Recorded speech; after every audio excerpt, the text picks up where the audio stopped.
That Christmas Eve, the biting cold of Ohio seeped through my thin jacket as I stood before the glossy oak door. The phone in my hand was still warm from my grandfather's brief call. "Dorian, come over right now. I'm at your parents' new house," he had said, his voice brimming with joy, as if he were waiting to share a wonderful secret. Grandpa Will, a successful businessman always busy with his construction company in Chicago, rarely had time to visit. Just the thought of seeing him made me smile, despite the bone-chilling cold of the winter night. I pushed the door open and immediately the warmth from the fireplace and the savory aroma of roasted meat enveloped me. Grandpa sat at the head of the dining table, his eyes sparkling like stars when he saw me. He stood up and hugged me tightly, his familiar woody cologne making me forget all my exhaustion in an instant. "Dorian, do you like this house?" he asked, his voice full of pride, as if he had just handed me a priceless treasure. "Yes, it's a beautiful house, Grandpa," I replied, trying to keep my voice steady. "But it's my parents' house."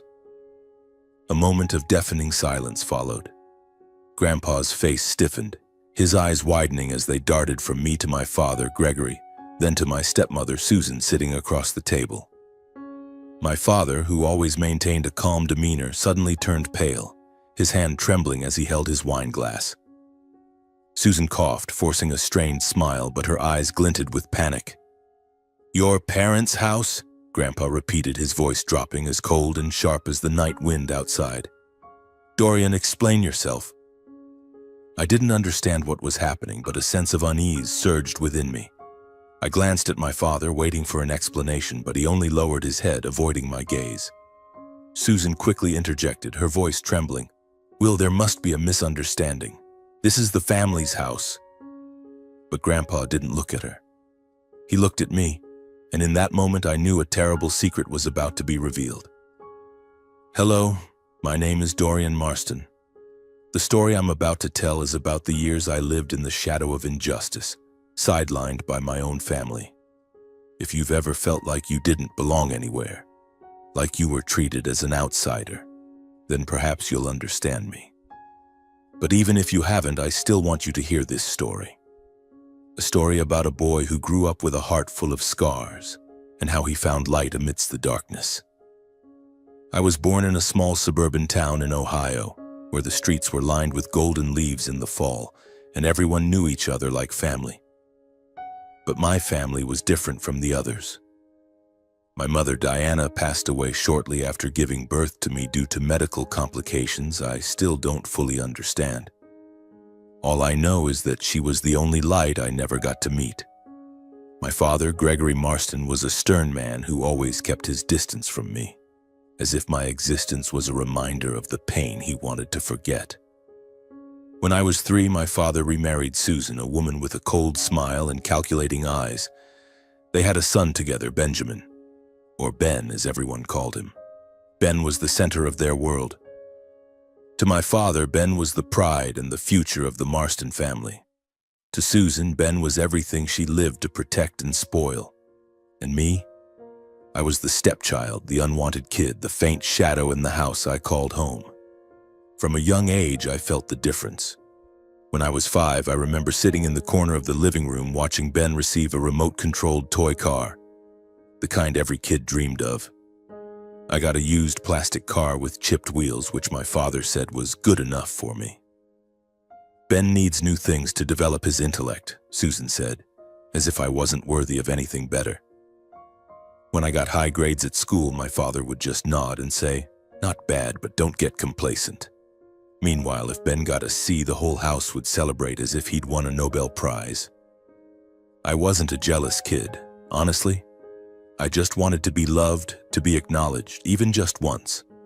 But as the days passed, I realized that in my father's and Susan's eyes, I was never good enough. Susan would say things like, "Dorian, why don't you try to be more like Ben?" Or, "You should be grateful to live in this house." Those words, no matter how softly spoken, cut into me like knives.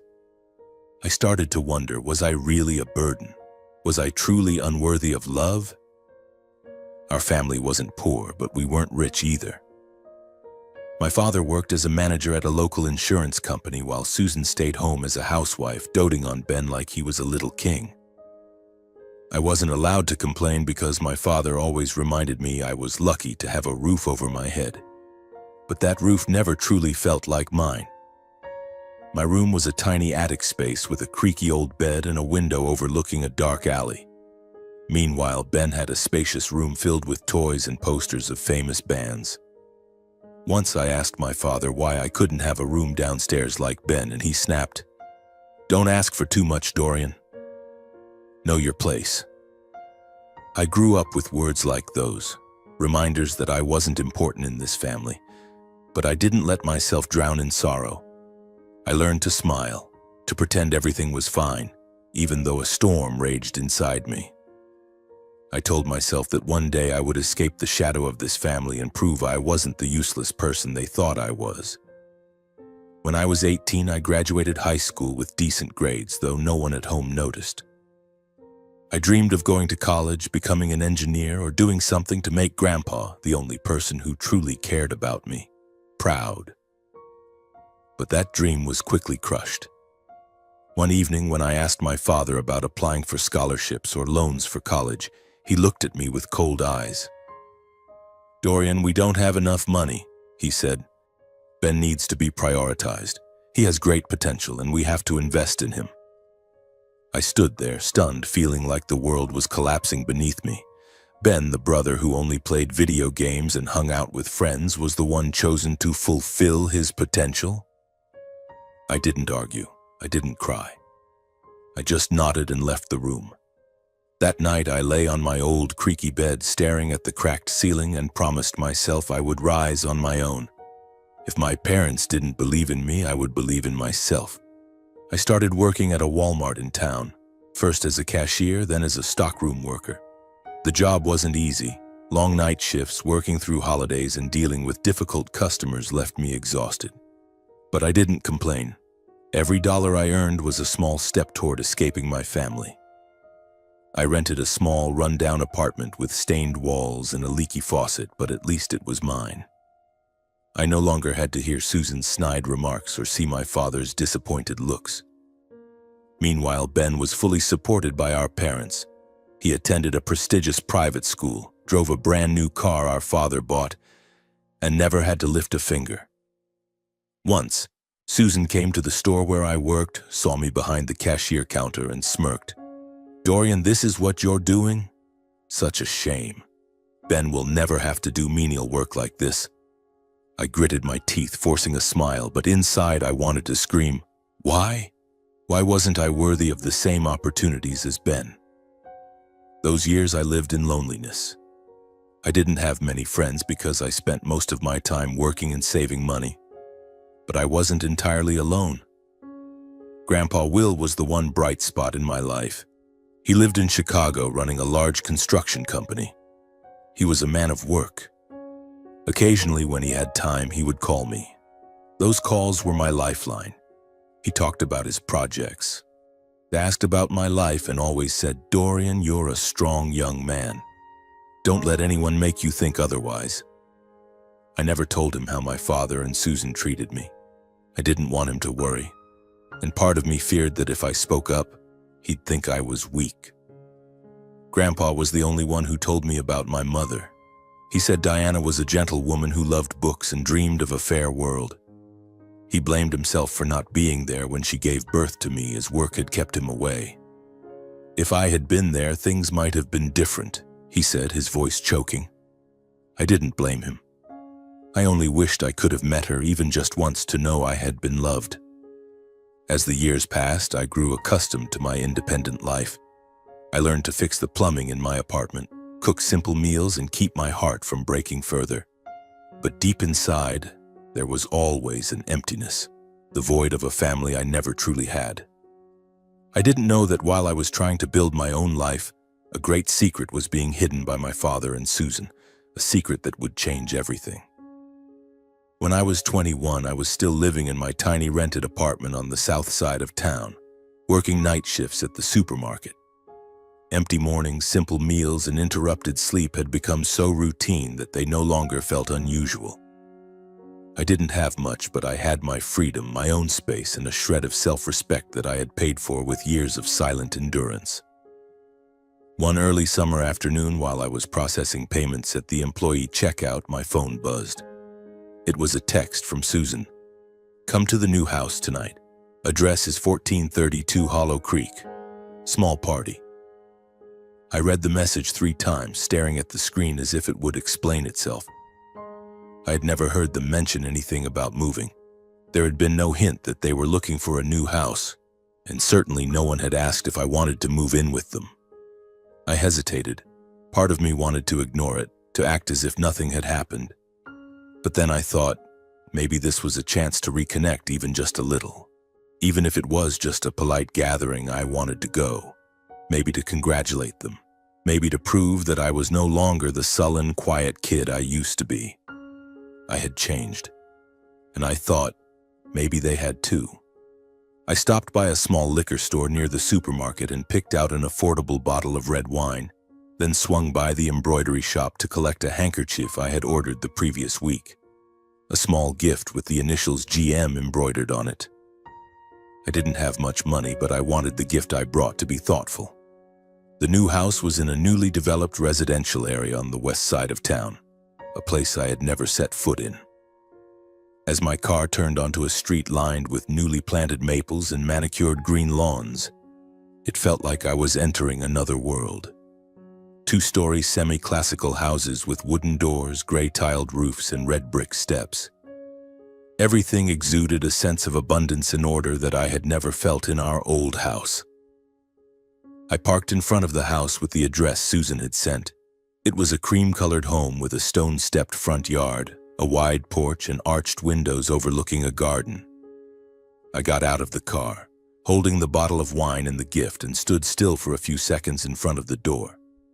For some reason, my heart was pounding. Not out of excitement, but because an indescribable feeling stirred within me, as if I was about to step into something that didn't belong to me. Susan opened the door. She was wearing a silk dress, her makeup meticulously done.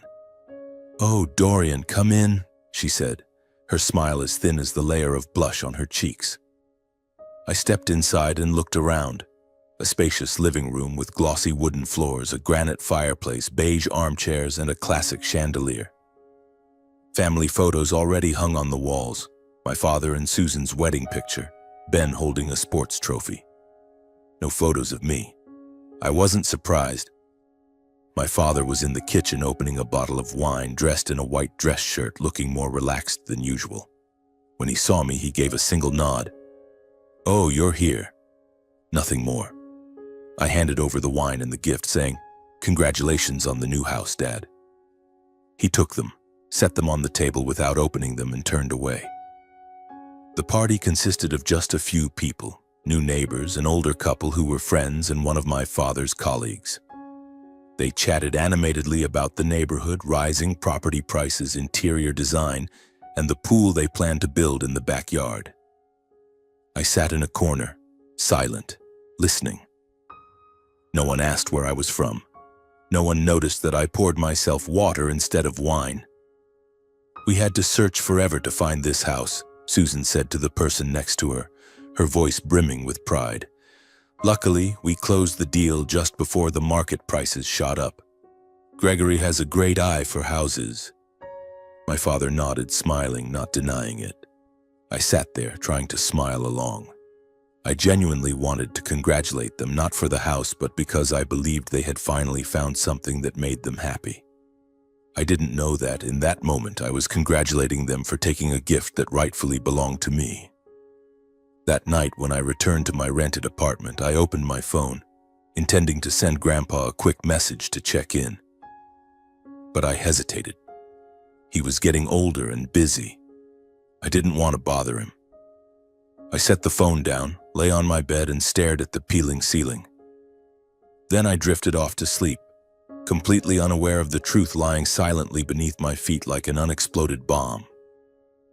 After the day I attended the housewarming party, everything seemed to return to its old rhythm, or at least the half-hearted routine I had long grown accustomed to. No one mentioned that day again. No one asked what I thought of the new house, and of course, no one brought up the possibility of me moving in with them. But something strange started happening. From that point on, for every major holiday, Thanksgiving, Christmas, Ben's birthday, even my father and Susan's wedding anniversary, I received an invitation to their house. They weren't warm, heartfelt invitations, but curt text messages. 6 p.m., come for dinner. Ben's looking forward to seeing you. We have guests. Be on time. I went, not because I believed they had changed, but because I still felt the duty of a son. Each time I brought a small gift, carefully chosen and wrapped by hand. But my gifts were usually set aside, unopened in my presence, and no one offered a clear word of thanks. And the strangest thing was, they started pulling me into family photos. The first time was that Christmas. Susan called me over saying, "Dorian, stand closer to Ben, we're taking a family picture." I was surprised but stepped forward. My father stood in the middle, his arm around Ben's shoulders. I stood at the edge of the frame, forcing an awkward smile. As the camera clicked, I felt like I had just stepped into a wordless play, and I was the supporting character thrown in to fill out the cast. In the times that followed, they kept pulling me into photos. At first, it was with the whole family. Later, sometimes just with my father. Once, Susan even placed her hand on my shoulder, smiling brightly. I didn't understand what was happening. Before, I had always been excluded from moments like these. The photos hung in the old house never featured me. So why were they doing this now? I asked once lightly after Ben's birthday dinner. Why have we been taking so many family photos lately?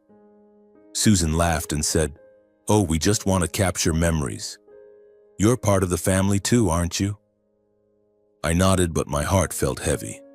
I wasn't naive. I knew something wasn't right, but I couldn't put a name to it. I only felt like I was being led along, forced into a fabricated frame I had never belonged to, as if I were playing the role of the harmonious eldest son in a photo meant for display, not as myself. And then, on Christmas when I was 23, the truth finally came to light. It was bitterly cold that day.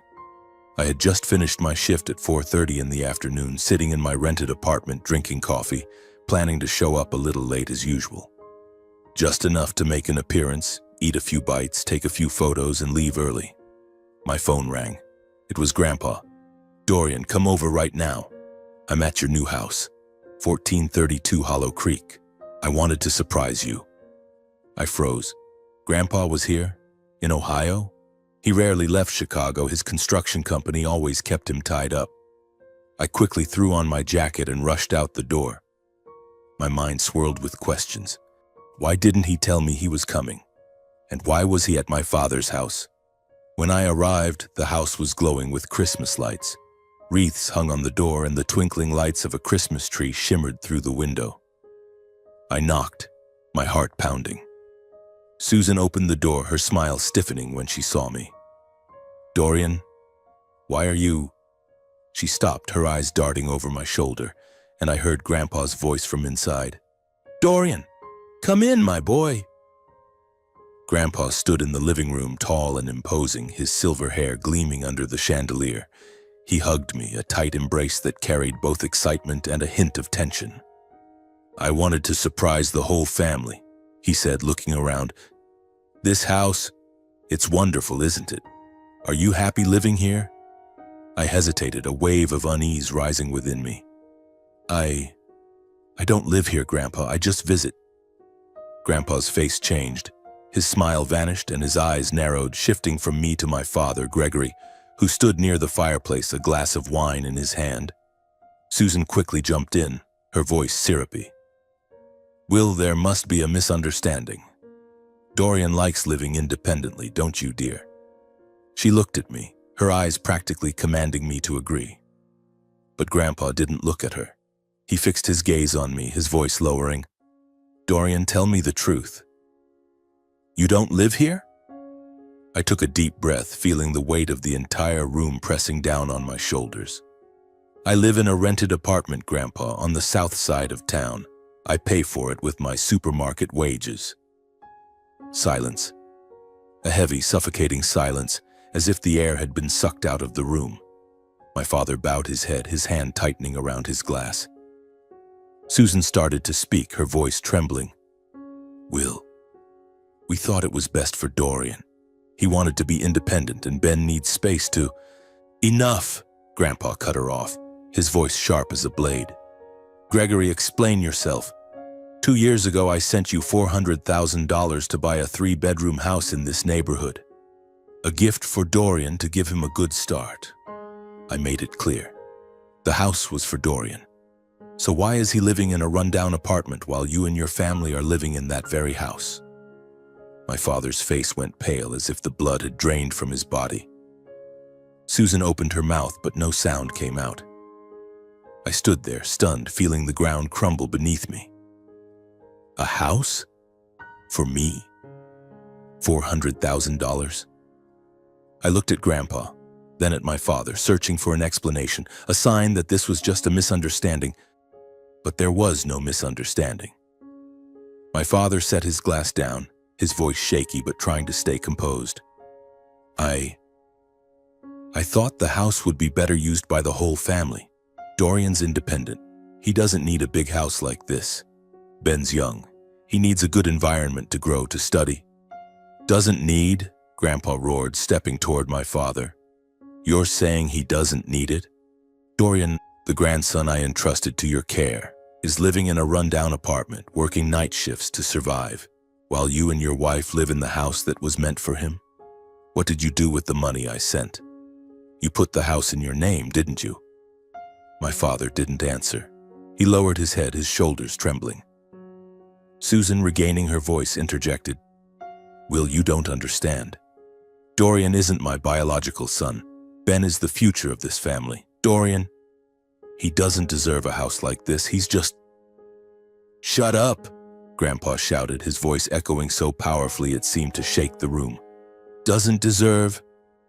Dorian is Diana's flesh and blood, my daughter's son. He's my grandson, and I trusted you, Gregory, to take care of him. But what have you done? You stole the gift I meant for him, deceived me with these fake family photos." He pointed at the picture on the wall, the one of the whole family in the living room, with me awkwardly standing at the edge. "I thought Dorian was living happily here. I believed the photos you sent. But it turns out it was all a charade to hide your greed." My throat tightened. The photos, the times I was called over to pose for pictures, the staged moments I couldn't make sense of. It was all to deceive Grandpa, to make him think I was part of this happy family. I looked at my father, waiting for an explanation, an apology, anything. But he remained silent, his eyes avoiding mine. "Dorian," Grandpa turned to me, his voice softening but still resolute. "Go get your things. You're coming to Chicago with me. This house, I'll make sure it belongs to you as I originally intended. And you, Gregory, I'll be speaking with my lawyer. You'll answer for what you've done." Susan burst into tears, but I felt no pity for her. My father finally spoke, his voice hoarse. "Dorian, I just wanted what was best for the family." "Best for the family?" I repeated, my voice calm but cold. "You never considered me part of this family. I've spent my whole life trying to make you proud. But all you ever saw was Ben.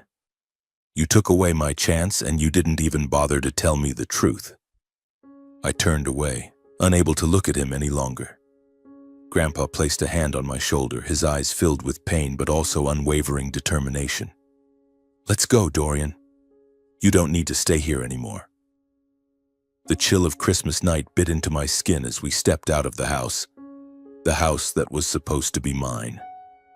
The dim glow of streetlights illuminated the snow-covered street, and I could feel my heavy breaths blending into the frigid air. Grandpa led me to a sleek black SUV parked by the curb. The driver, a middle-aged man in a sharp suit, opened the door for us. "To the hotel first," Grandpa said, his voice low but firm. I slid into the back seat beside him, feeling like I was stepping into a different world, a world I never thought I belonged to. "Are you okay, Dorian?" Grandpa asked, his eyes gentle but piercing, as if trying to read every thought in my mind. I don't know, Grandpa," I replied, my voice hoarse. Everything's happening so fast. I still don't fully understand. He nodded, placing a hand on my knee. I know. But from now on, things will be different. You'll come to Chicago with me. We'll start over, just the two of us. I looked out the window, the Christmas lights blurring past like faint sparks. Chicago, a city I'd only heard about through Grandpa's stories, where he built his construction empire from nothing. I had never been there, never thought I'd have the chance. But now, it was where I would begin again. A new life, a chance to escape the shadow of my past. The next morning, we took an early flight to Chicago. I sat by the window, gazing down at the endless snow-covered fields below, feeling like I was leaving behind an old, worn-out world for a dream. Grandpa sat beside me, quietly reading a business newspaper, but every now and then he glanced at me with an encouraging smile. When the plane landed at O'Hare Airport, a biting Chicago wind greeted us. James, Grandpa's driver, was waiting with the familiar SUV. We drove through the bustling city streets where skyscrapers towered overhead, their steel and glass gleaming under the winter sun. I had never seen anything like it. Ohio, with its narrow roads and modest houses, seemed to belong to another world. The car turned into an upscale suburban neighborhood where the streets were paved with stone, lined with ancient oaks and sprawling mansions. James stopped in front of a large iron gate, beyond which a driveway led to a 3-story mansion surrounded by perfectly manicured lawns and vibrant red rose bushes, even in the middle of winter. My jaw dropped, unable to believe my eyes. "Is this your house, Grandpa?" I asked, my voice trembling. Grandpa laughed heartily, clapping me on the shoulder. "Welcome to my home, Dorian. And now, it's your home too." Grandpa's mansion wasn't just a house. It was a palace. The carved wooden front door opened into a grand foyer with marble floors, a spiral staircase leading upstairs, and abstract paintings lining the walls. The living room was 3 times the size of my rented apartment, with floor-to-ceiling windows overlooking a backyard garden, complete with a shimmering pool and an outdoor barbecue area. The scent of pine and leather from the luxurious furniture made me feel like I had stepped into a 5-star hotel. I don't know what to say," I whispered, standing in the middle of the living room, still clutching my small bag of belongings. "You don't need to say anything," Grandpa replied, leading me upstairs. "Your room is here." He opened the door to a spacious bedroom with a king-size bed, a walnut desk, and a window overlooking the garden. A brand-new laptop sat on the desk, and a soft, plush rug covered the floor. "This is where you can start over. No pressure, no burdens. Just a fresh start." I sat on the edge of the bed, feeling like I was dreaming. Just hours ago, I was in my rundown apartment with a leaky faucet and peeling ceiling. Now I was here in a room I wouldn't have dared to imagine. But alongside the overwhelming awe was a lingering ache. The house in Ohio, the house that was meant to be mine, still felt like a thorn in my heart. That evening, Grandpa took me to a fancy restaurant in downtown Chicago. We sat in a quiet corner, the candlelight flickering on the table. He ordered an expensive bottle of wine, but I only took a small sip, still unaccustomed to such luxury. "Dorian," he began, his voice low and serious, "there are things we need to talk about your father, the house, and what happened." I nodded, my heart pounding. I knew this conversation wouldn't be easy. 2 years ago, I sent Gregory $400,000 to buy the house in Hollow Creek. I wanted it to be a gift for you, a foundation for you to build your future. I was busy with the company, unable to oversee the purchase myself, so I trusted Gregory to handle it. I thought he would follow my wishes. He paused, his eyes darkening. But I was wrong. I clenched my fists under the table, trying to keep my voice steady. "So, Dad kept the house for himself?" "That's not all," Grandpa said, his voice thick with anger. "I've been sending Gregory money since you were a child, not just for the house. I sent money every year to cover your school fees, clothes, everything you needed to grow up in the best conditions. I thought Gregory was taking care of you the way I wanted. But today, when I heard you talk about living in a rented apartment, working night shifts at a supermarket, I realized he kept it all for himself and his new family. It felt like someone had punched me in the chest. School fees, clothes, the things I never had. All those years wearing hand-me-downs, eating instant noodles, and working myself to exhaustion to make ends meet. It could have been different. My father, the man I tried so hard to please, had taken not only the house but also the opportunities Grandpa meant for me. I didn't know about any of that money, I said, my voice choking. Dad never told me. I thought he didn't have enough, so I had to manage on my own. Grandpa slammed his hand on the table, making the wine glasses tremble. That bastard, he growled, drawing glances from nearby tables. I trusted him with you, thinking he'd treat you well. But he betrayed me, and he betrayed your mother, Diana. Hearing my mother's name made my eyes sting. I had never met her, but through Grandpa's stories, I knew she was a gentle woman who wanted a good life for me.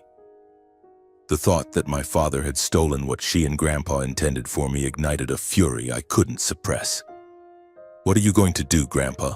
I asked, though I could guess part of the answer. I'm going to sue Gregory, he said, his voice cold as ice. I'll make sure the house is transferred to you, and I'll cut off all financial support to him. He doesn't deserve a single cent. I stared at the table in silence. Part of me wanted my father to pay, to face the consequences of his actions. But another part, the part that had grown up in neglect and pain, just wanted to let it go. I was tired of living in resentment. I didn't want my new life in Chicago to be tainted by lawsuits and disputes. Grandpa, I said, my voice soft but firm, don't sue him. I know you're angry and so am I. But it's already happened. I don't want to drag this out. Cutting off his financial support is enough to make them realize they can't keep taking advantage of you. I just want to start over here, with you. Grandpa looked at me, his eyes softening, though I could still see the pain in them. Are you sure, Dorian? You have every right to claim what's yours. I'm sure, I replied. That house, it doesn't matter anymore. I want to build my future, not live to fix the past. He nodded slowly, placing a hand on my shoulder. You're stronger than I thought, Dorian. Your mother would be proud of you. The weeks that followed in Chicago were an emotional journey. I moved permanently into Grandpa's mansion, and each day felt like I was learning to live again from scratch.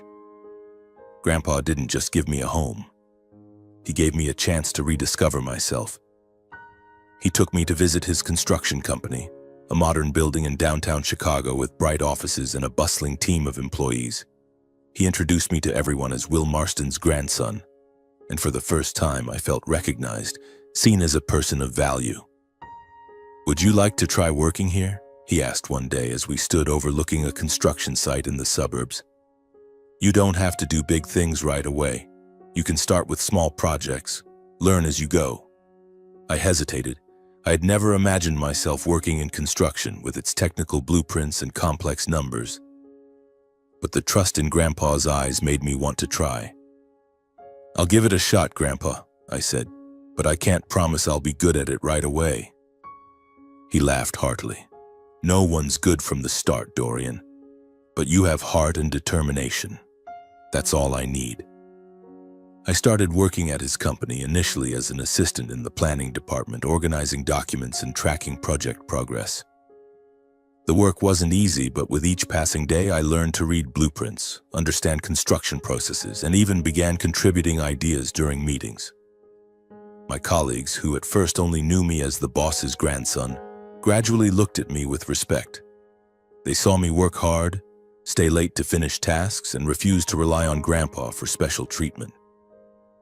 Outside of work, I began exploring Chicago. I walked through its lively streets, visited museums, and spent hours in coffee shops, reading books, or simply watching people pass by. For the first time in my life, I felt like I had time to breathe, to dream, to become a better version of myself.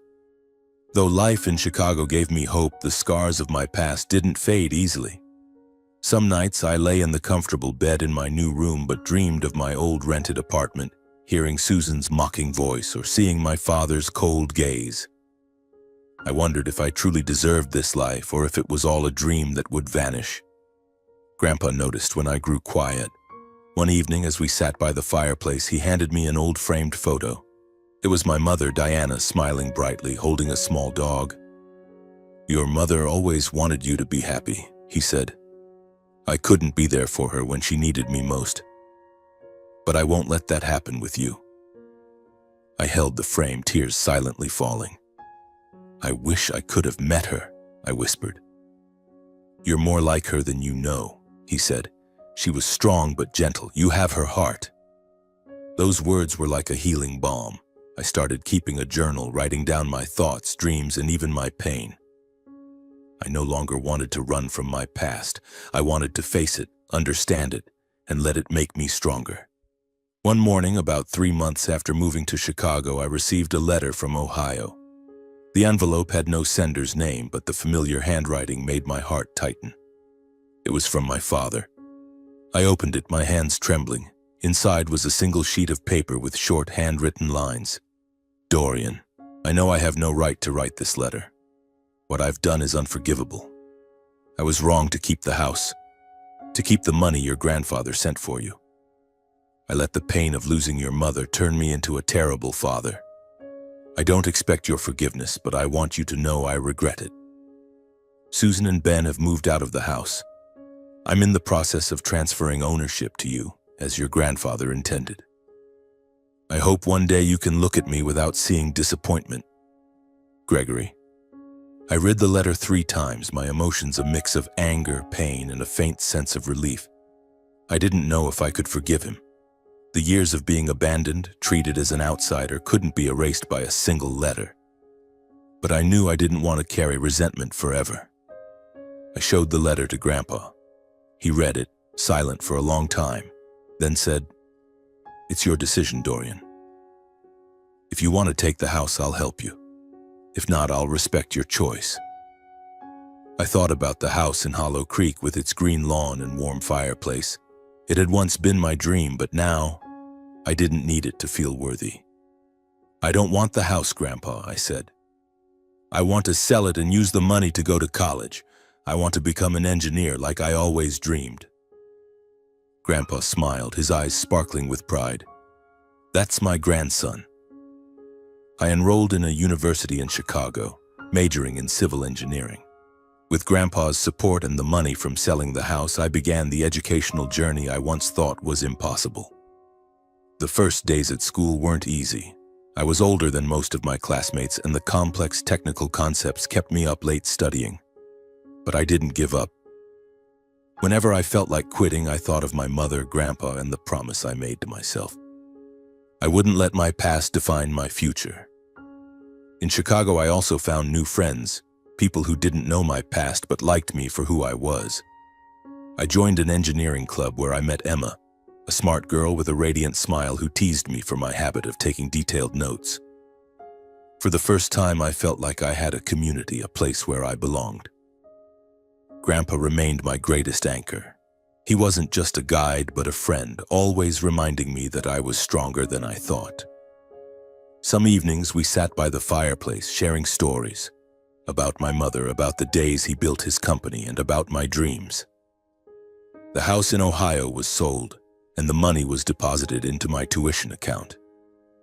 My father didn't contact me again, and I didn't reach out to him. Maybe one day I'll be ready to talk, to forgive.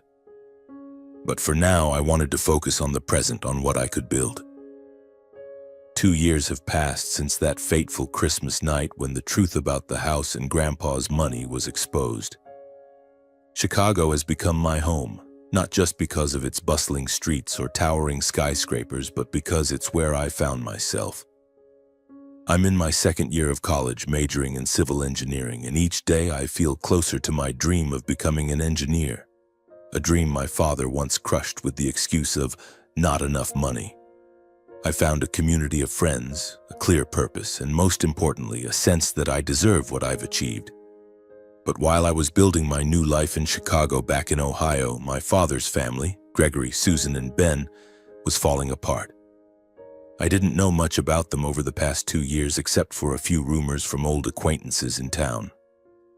They said my father had lost his job at the insurance company, that Susan no longer hosted lavish parties, and that Ben, the pride of the Marston family, had dropped out of college after just one semester. I didn't dwell on it.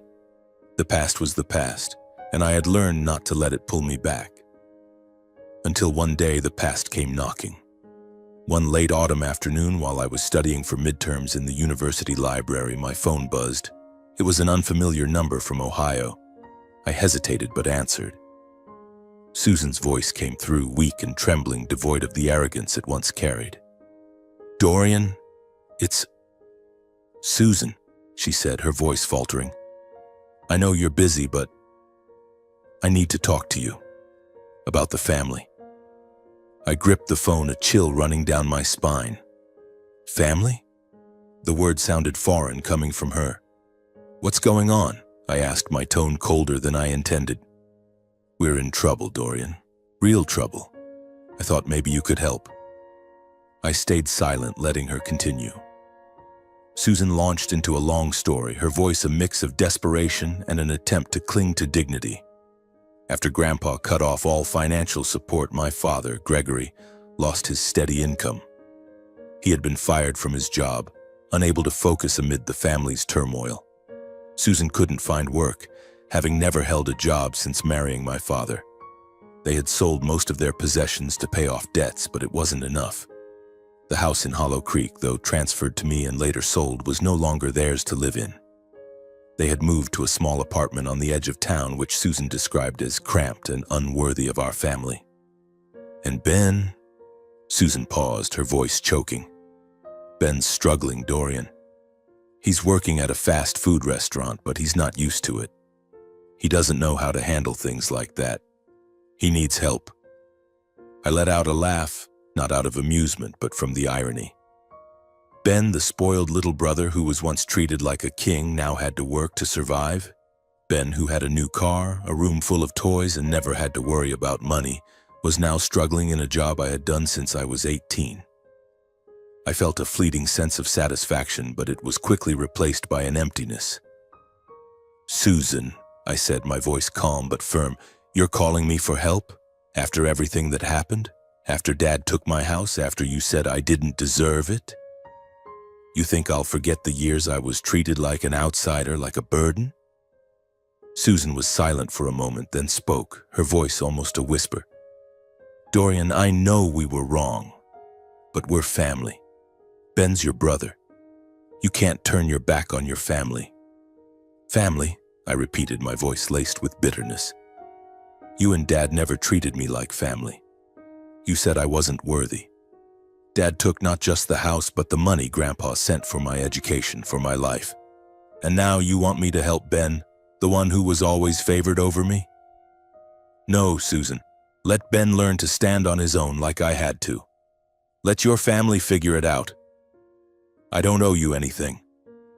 I hung up, my hand still gripping the phone, my heart pounding. Susan's words echoed in my mind. Family. Ben needs help. But those words no longer had the power to sway me, not after everything they had done. Over the past 2 years, I hadn't heard directly from my father, Susan, or Ben. Bits of gossip from Ohio reached me through old acquaintances, but I didn't seek them out.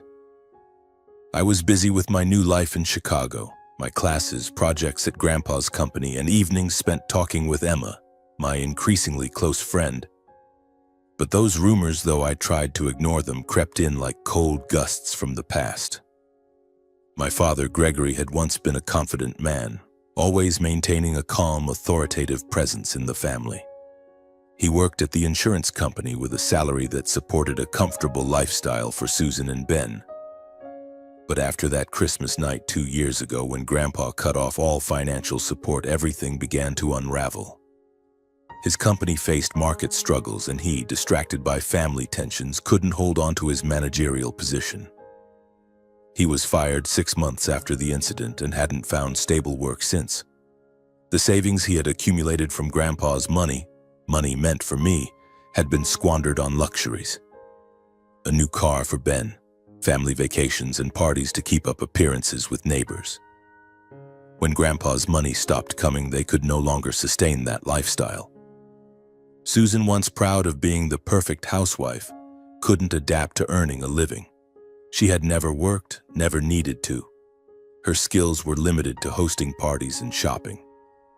When the family had to move out of the Hollow Creek house, the house I sold to invest in my future, they relocated to a small 2-bedroom apartment on the edge of town, which Susan called unworthy.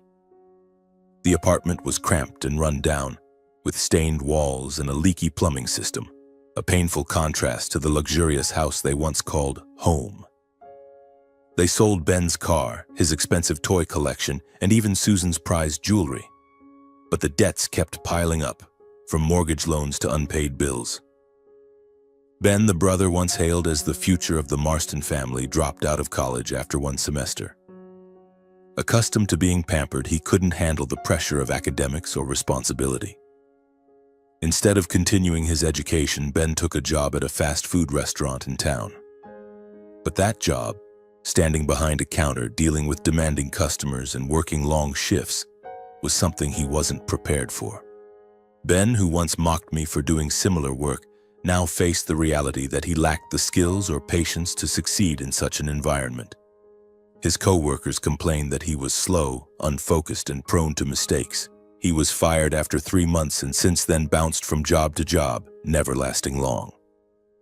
I learned these details not because I sought them out, but through whispers from old acquaintances in Ohio. A few of Grandpa's friends still in touch with him shared the story of Gregory's family's downfall as a cautionary tale. They said Susan was now trying to sell products online, without success. My father worked part-time at an auto repair shop, but the income wasn't enough to cover living expenses. They lived in hardship, and for the first time they faced the reality I had known since childhood: scarcity and the struggle to survive. A month after Susan's call, I received another letter from my father. It wasn't an apology like the last one, but a plea. He wrote that the family was on the brink of bankruptcy. The apartment they rented was now at risk of eviction due to unpaid rent. Ben, after being fired from his third job, had given up on finding steady work and started hanging out with a bad crowd, drinking and causing trouble in town. My father wrote that he had no one else to turn to, that I was their last hope. He used the word family repeatedly, as if it could awaken some sense of duty in me. I read the letter in my room at Grandpa's mansion, sitting on the king-size bed I still wasn't entirely used to. Each word felt like a knife reopening old wounds. I remembered the years of being pushed aside, being called unworthy, being compared to Ben as a reminder that I was never good enough. I remembered the nights lying on the creaky bed in the attic, wondering why I wasn't loved. And I remembered that Christmas night when I learned that everything I had longed for, a home, an opportunity, had been stolen by my father and Susan. I called Grandpa and told him about the letter. He listened, his eyes darkening just as they had that Christmas night 2 years ago. "What are you going to do?" he asked, his voice steady but not pressuring. He always respected my decisions, though I knew he was still furious about what Gregory had done. "I'm not going to help them," I said, my voice firm. "They had their chance. Ben had everything I didn't. A car, a nice room, our parents' love. If he has to work to survive now, that's a lesson he needs to learn. I pulled myself up from nothing. I don't owe them anything." Grandpa nodded, saying nothing more. But I knew he approved of my decision. He had once wanted to sue Gregory to seek justice for me. But I had chosen to let the past go, and now I chose not to let it drag me back. While Gregory's family struggled in Ohio, I continued my journey in Chicago. I aced my midterms, and Emma, my close friend, threw a small party to celebrate. She had become an essential part of my life, not just for her radiant smile, but for the way she made me feel like I was enough. I took on more work at Grandpa's company, handling larger projects and even leading a small construction job in suburban Chicago. Each step was proof that I didn't need my father's or Susan's validation to succeed. I also began writing a book, not to recount my story, but to document the lessons I'd learned about resilience, finding self-worth, and overcoming the scars of the past. I didn't know if it would ever be published, but writing it was a way to heal, to turn pain into strength. One winter day, as I walked through downtown Chicago, I unexpectedly saw Ben. He was standing on a street corner wearing a thin jacket, his face gaunt and his eyes sunken. I stopped, unsure whether to approach. But he saw me first, and his eyes lit up with a flicker of hope. "Dorian," he called, his voice hoarse. How are you?" I nodded, keeping my distance. "I'm fine, Ben. You?" He gave a weak smile, no longer the arrogant boy I once knew. "Not great," he admitted. Things aren't like they used to be. Can you help me? Just a little. I don't have anyone else." I looked at him, remembering the times he was favored, the times I was pushed aside. "Ben," I said, my voice calm but unyielding. "I had to stand on my own when no one helped me. You can too. Get a job, learn to take responsibility.